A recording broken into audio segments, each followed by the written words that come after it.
The impulse control through addiction, meth addiction, alcohol addiction, even sex addiction, destroys parts of the prefrontal cortex that has impulse control. You actually, in time, as you progress through addiction, years and years of addiction, impulse control, well, it gets less and less and less. You're damaging the prefrontal cortex where it gets to the point where impulse control is non-existent. You think about acting out sexually, you just do it. You think about getting high on meth, you just go do it. Or other drugs, heroin, cocaine, or alcohol. The prefrontal cortex is damaged.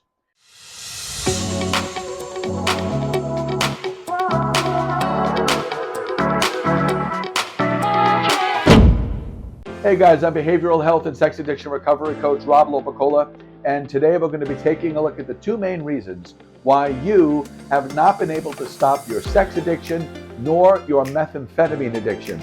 If you are meth and or sex addicted and you have been trying to control these behaviors, trying to stop these behaviors to no avail for years, well, there are reasons why. And it doesn't mean that you need to be hopeless. And a lot of times with our sex and meth addiction, we feel hopeless. We wind up in a very desperate place in life where we feel like there's no help, there's no hope, and we're never going to get where we want to be in life because we're stuck in these addictions. Well, there is a way out, and there certainly is help, and there certainly is hope. I was a hopeless sex and meth addict for years, and I saw no way out of the disease of addiction that has completely saturated my life for a long, long time. I was alcohol addicted for decades. I was sex addicted for decades. It progressively got worse and worse, stronger and stronger, more and more powerful in my life. And then eventually I was methamphetamine addicted for about 2 years. And my sex was completely out of control. My methamphetamine use was completely out of control. And it led me down a road of homelessness, bankruptcy, despair, hopelessness, wanting to die, and eventually getting arrested and going to prison for 5 years. That was the outcome of my meth addiction, my sex addiction, and my alcohol addiction.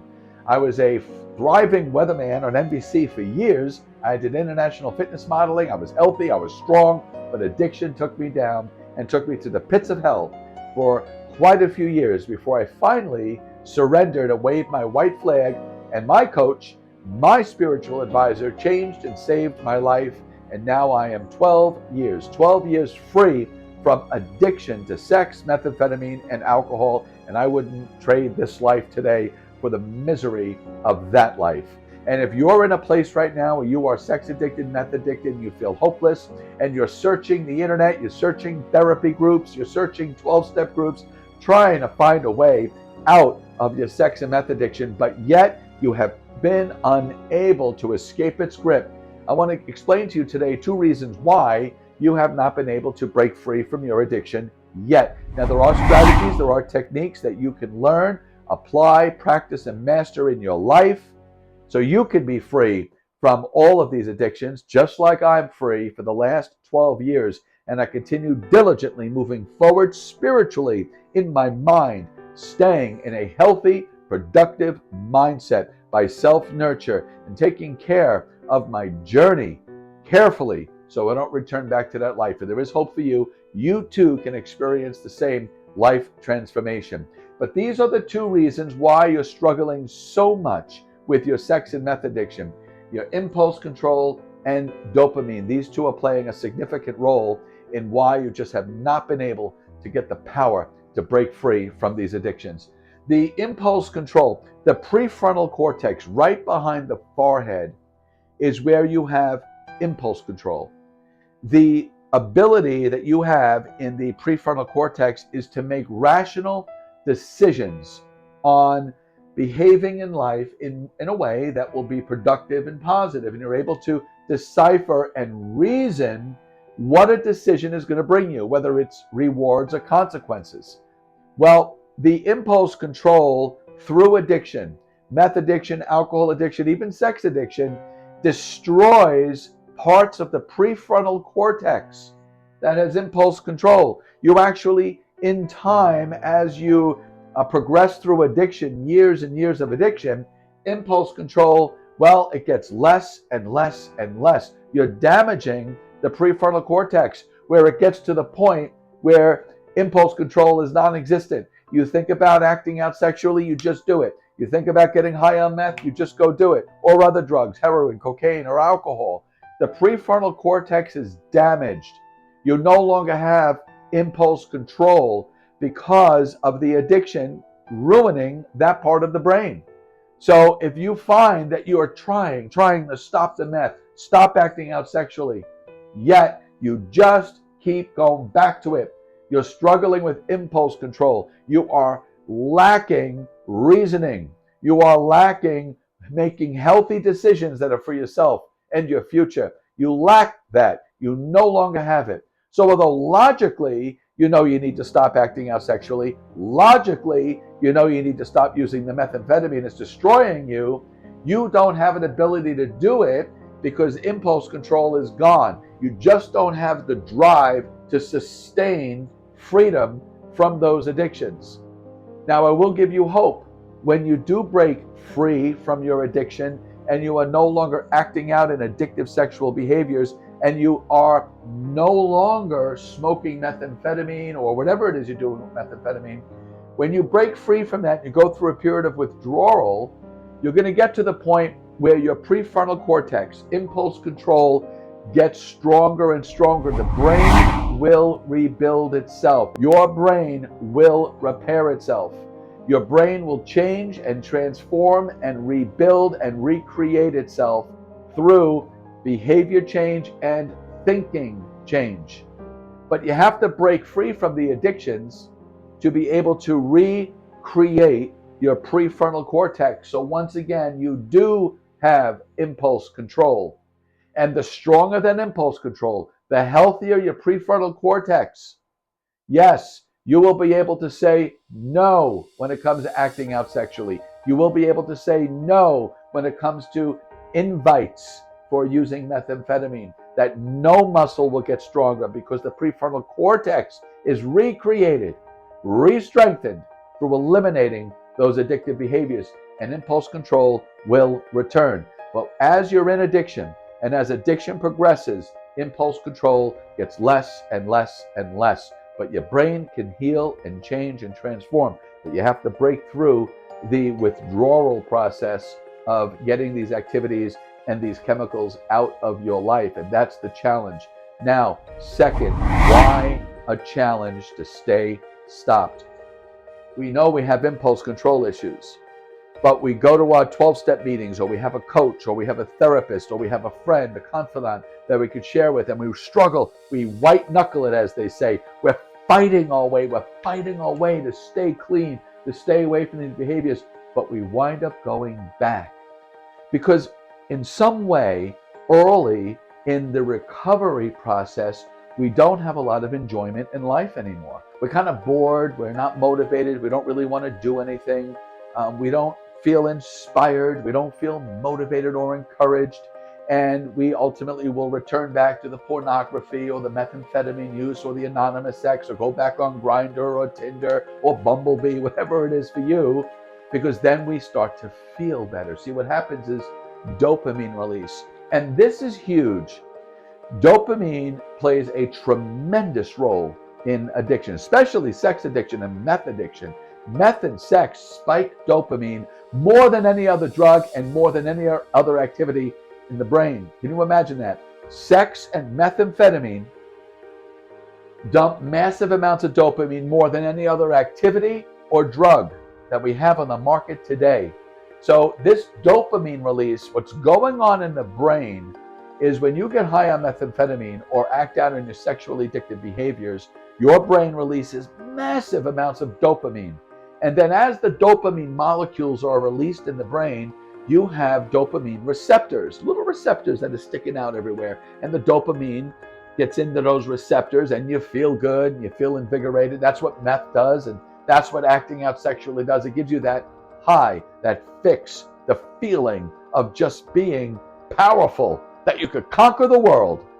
And you're getting all that dopamine. But what happens over periods of months and years is the dopamine receptors start dying.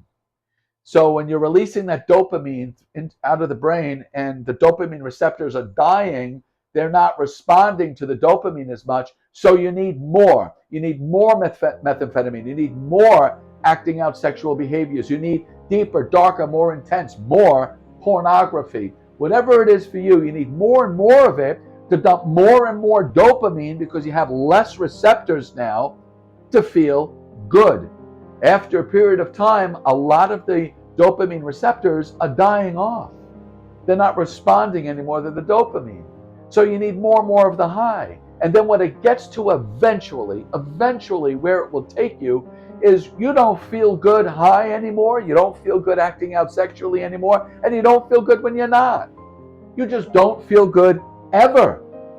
That's when you get hopeless. And that's when you don't want to live anymore. And that's when you feel like there's no way out of this. Because so many of the dopamine receptors have died off. So you don't feel good anymore from the high. And you don't feel good when you're not high. And now you're hopeless. There's no way out of this. But I do have good news for you. Once again, just like impulse control, the parts of the brain where the dopamine release comes from, midbrain, to the dopamine receptors can rebuild. Yes, they can be recreated again. They can re-strengthen. You can reset and reboot your dopamine levels in your brain. Yes, and then in time, once you experience sobriety, once you eliminate the sex, once you eliminate the methamphetamine, and you go through that withdrawal where you're just not motivated, you feel lethargic. But in time, the dopamine receptors start to heal and they start responding to the dopamine once again. And your life will once again experience joy and happiness and motivation and inspiration and desire to do projects and finish projects. Going to the gym and working out is going to give you a healthy high. Going running outside in a park is going to give you a healthy high. They will return. Yes, they will return the dopamine receptors, and you'll once again enjoy life. But you have to go through the break. You have to separate yourself from the sex and the methamphetamine to rebuild your life, to rebuild impulse control, to rebuild your dopamine system in your brain. And then life, once again, will be amazing. And I have experienced that transition from a deep, dark pit of methamphetamine addiction and sex addiction to a life of freedom and joy. I'm excited to go to the gym. I'm excited to go to the beach and the ocean and swim. I'm excited to go running outside with my dog. Things excite me again in healthy, productive ways. And I don't want that darkness in my life anymore. 12 years I have escaped the horrific grip of methamphetamine and sex addiction. And you can too. And that's what I'm here for. I'm here to help you. I want you to experience the break of your addictions and experience a life where you are a thriving, healthy individual and you're experiencing healthy sexual expression, free from guilt, free from shame, and free from isolation. So what I want you to do right now, this video's ending, I want you to go on the link below or on my website, sexaddictionrelief.com, and I want you to watch my 10-step strategy session. It's free. It's about 30 minutes long. 10 steps, 10 strategies you could start using right now to begin your journey of freedom from your sex addiction. And you could use those principles for freedom from methamphetamine addiction as well. And in time, develop a relationship with a higher power, whether you call it God or the universe or love or the vibration of nature, whatever it is. You want to attach yourself to something outside of you because you have been in your brains, you have been in your thinking for so long, and you got stinking thinking now. So you got to get out of your head and into something greater. And I connect to nature when I go swimming or lay in the sun or feel the breeze or experience a thunderstorm. That's how I vibrationally connect to something greater than me. Might sound a little crazy, but that's what you want to do. You want to find something that makes you feel good, that's not sexual nor chemical addicted. So when you're experiencing a life of freedom, you're never going to want to return to that life. And I have that 10-step strategy session. It's going to help to get you there. So please watch that video. I post a new video every Tuesday, so I'm hoping that you subscribe to my channel right now. Hit that thumbs up. It helps the algorithm. My channel is getting, it's been around a little while now, but I really want to get this out there. and help as many people as I can. So I don't want to bore you now. I'm going to lose you. You have a great day. Hit that subscribe button. I'll see you again next Tuesday. Take care now.